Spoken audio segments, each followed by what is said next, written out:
Hello, Robs. We're back with 6 lessons in crystal gazing, a complete course of instruction for the beginner, Dr. Mayne. And we are on, I believe, the 6th lesson. And even though it says 6 lessons, there's actually 7 lessons. Let's get on with it. How to attain your desires. Building castles in the air is the most constructive and creative thought that man can possess. To plan your tomorrow, however imaginary, is really building the foundation of your success and whipping it into a reality. The building of these castles is created by the desire for better living conditions and for the station in life that we are all entitled to gain. There are all kinds of thoughts or desires, constructive and destructive. One leads the way to building up of one's character and surroundings, while the other, destructive, sweeps before it in a fiery anger what might have been happiness, success, and the joy of living. One of the greatest forms of destructive thought is jealousy, coupled with its equally evil crony hatred. For the attainment of success in life, these destructive thoughts must be banished from our character. Only the constructive desire, its tremendous possibilities, and universal application will be considered in this work. Your own condition can be greatly improved by constructive thought. Remember, positive thoughts attracts success. Man creates his own circumstances and environment. Positive thoughts are greater than conditions, and your life is what you make it. The mind always becomes what it is fed upon. So again, I emphasize the importance of the kind of mental diet we select for our minds. Natural, constructive, and positive thoughts harvest happiness, success, and prosperity. Every mother possesses the inborn desire for her children to do the right things, to grow to manhood and be somebody. Instinctively, in their own minds, they form mental pictures of their sons as great business and professional men, their daughters as women of high station, happily and successfully married. And why not? No woman has ever experienced motherhood without the ever-presence of these creative desires. And these desires are continually forcing themselves on the subject, taking the desired effect, whether right or wrong. This thought control is more effective on children than adults, as the child's mind is less mature and more susceptible to this thought reception. Do you know that many of these desires of wonderful attainment are not really constructive thoughts, properly directed in the behalf of the children? Don't be further misled. This statement may come as a bombshell to many mothers who are self-conscious of exerting this influence. Surely you want them to be great men and women, but you should realize and remember that by nature and not your desires, they are fitted to certain vocational callings. Ascertain these natural tendencies, then exert this wonderful influence in these channels, and unbounded success will surely attend the child through life's journey. The mothers of America have done more to fill the park benches and city prisons with derelicts and discouraged failures than any other cause. In their emotion of love, they have endeavored to force their own visions of greatness upon their sons and mold them into the men they want them to be rather than what nature fitted them to become. Ignorance, not the desire of true love, is responsible for this condition.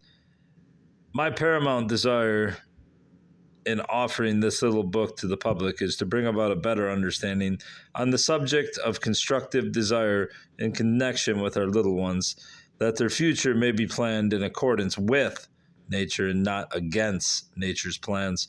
The natural vocation can be determined by astrology, and it is the imperative duty of every mother to have an astrological forecast erected for every child before they attain the age of 6 years. You have taken upon yourself the supreme responsibility of ushering into this vale of tears a living being. If not to yourself, you owe it to your children. to secure their forecast. Mother, whether or not you believe in the science of astrology matters little. Don't let this message fall upon deaf ears. If your child is ill, you do not hesitate to call a doctor to diagnose the trouble and supply the child's need. Then is it not intelligent to secure a forecast that will scientifically diagnose the whole future of your child? Read carefully special order blank on last page of this book. But to return to our original discourse, thought control is a mighty array of natural forces that are within your reach. You possess the power to reach out and mentally influence your neighbor. Don't doubt it. This fact is easily demonstrated. Many times you have been engaged in conversation or otherwise occupied when suddenly you felt that someone was looking at you, compelling your attention, that their eyes were boring into your very soul. There is an intense, compelling sensation to turn about and face those eyes that seem to delve into your mental makeup, and you to turn the victim of thought control, of thought influence exerted by another. You possess this same power to make your neighbor turn and meet your gaze, to feel the power of your eyes and the influence exerted through them. A few skeptics may doubt this statement, but try it. Sit anywhere among a gathering of people and single out one person who is facing in the opposite direction. Look intently at him and repeat in your mind, turn around. I command you to turn and meet my gaze. My eyes are penetrating your very soul. Turn. Invariably, that person will turn in your command. Perhaps you may not be successful at first, but try it a few times, forcing them mentally to obey the command. Make yourself feel this mental influence, for it is influence. Indeed, leave your body and direct it on the person whom you wish to control. It is extremely easy. If you have already experienced this influence or have exerted it, you will readily understand the following facts that I will reveal to you in the next paragraph. If by thinking and staring at some stranger you can compel them to turn at your command, why is it not possible to cause them to obey others' commands favorable to you?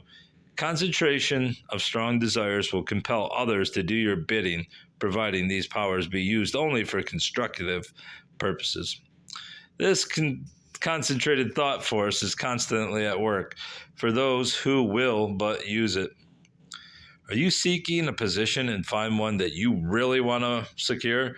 Then, for a couple of hours before applying for the position, clear the mind of all of the other thoughts and concentrate in the following manner, repeating mentally as though you were actually applying for the position. Mr. So-and-so, you are going to give me that position. I am the person you are seeking. I know I will get it. You give it to me. The above exercise should be repeated a number of times, the operator forcing these thought vibrations from his body and directing them at his prospective employer. Enter the office mentally, repeating such positive thoughts. Feel confident that you will get the job. Stick out your jaw and you'll get it. Yes, every time. Remember, positive thoughts attract success and nothing succeeds like success. The application of this mental influence is the same as used in salesmanship. Before calling upon your customer, first sell him mentally. You determine that you will sell him. That is half the battle. Always carry the positive thoughts influence with you. Never say you don't want so-and-so. This is always a mistake.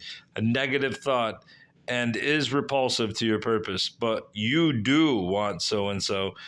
That is a positive thought, attracting success, and is one of the secrets of successful salesmanship. You can overcome illness, turn weakness into supremacy, failure into success, discord into happiness, and change your entire environment by the application of positive thought influence exerted on yourself and others.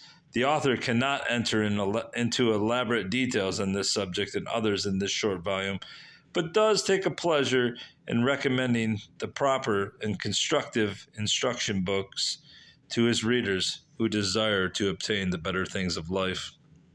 If you are an underpaid bookkeeper, a wife striving desperately to hold the affection of a husband that you instinctively feel are already slipping,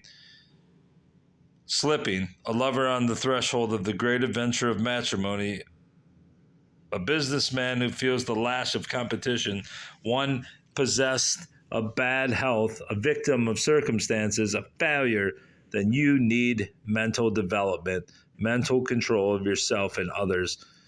The creed of the psychological society that bears my name expresses the how to better your condition in the first sentence. That if we think, talk, and express health, happiness, and success, we shall attract them to ourselves. This creed carries a wonderful message to those who success and happiness has failed to smile upon, and as well that all study and adopt this creed. The secret that I am about to reveal to you has aided thousands in finding and bettering their condition. Read it carefully that you may grasp its tremendous importance. Concentration is the solution. To concentrate is to direct one's total thoughts in one channel. The real ability to concentrate is possessed by few. If you think you possess this power of concentration, train your mind on one thought to the exclusion of all others and think of it for 5 minutes. Do not allow the mind to wander to other allied subjects, but keep it on the one original thought. Indeed, you will find it difficult. It is difficult to retain the mental vision in your mind without some material aid. Mental vision is the true secret of all man's achievement. Some people are blessed with natural mental vision. In others, it must be developed. A crystal has been found to be the most efficient and satisfactory aid for the development of concentration. A crystal is not necessary. A glass of clear water, a blot of ink, or any clear object on which the eyes may be focused. A crystal is most desirable because of its perfect shape and absolute clearness, there being no disturbing shadows or reflections present. Let it be understood here that nothing is ever seen in the crystal or gazing ball. It acts merely as a resting place for the vision, a point of focus where the mind, thought force, and eyes meet. Thus, vision is produced in the mind's eyes, or eye. It is not necessary to become a crystal gazer or even crystal gaze to attain a high power of concentration. A line of distinction should be made. Do you want to better your position in the business world? Take a crystal, place it before you, and empty your mind of all other consideration. Look into the crystal and imagine the thing you desire. Concentrate on its attainment, and it will be yours. Do you want to bring a wayward son home from his weary wanderings, or wean a frivolous-minded daughter from the empty pleasures that are luring her to her downfall? Do you want to win back your husband's affections, or return your children's mother to them? Do you want your sweetheart's love, a better position, or better health? Take a crystal, visualize in the crystal the thing you want or the person you desire to carry out your wishes, and then concentrate. Repeat time and time again. Repetition of concentrated forces batters down the barriers of reputation or repulsion and writes its message on the mind of those you desire to influence. It does say batters and batters. The forcing of these strong positive thought vibrations into the other causes them to enter the great mind. All human minds are but a fragment of the great mind that exists everywhere. I think that's supposed to be fragment, but it says fragrant. It is universal. These thought vibrations are similar in nature to radio vibrations and are received by others.